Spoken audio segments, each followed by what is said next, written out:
Okay, so to remove this plate, which houses the bearings, you have to punch using a punch these two split pins, and you insert and then push out like this.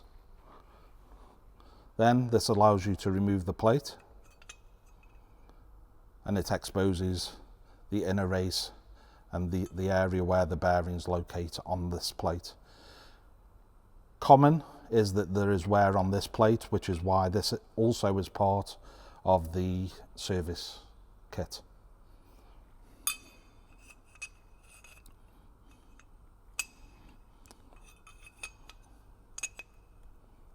Like so.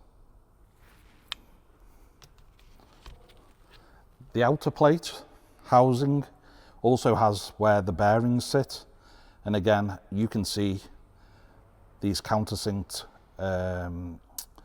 holes. This is where the bearing rotates out. These become elongated and then these are required to be replaced.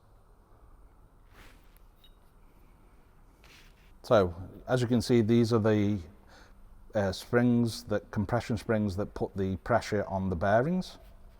These are a replacement part.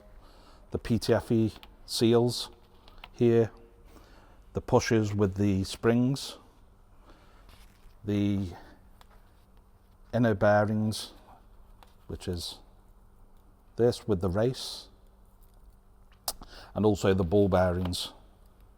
These are also spare parts.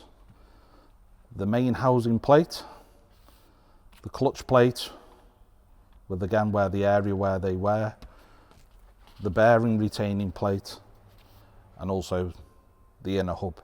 All these parts are parts that will come with the service kit.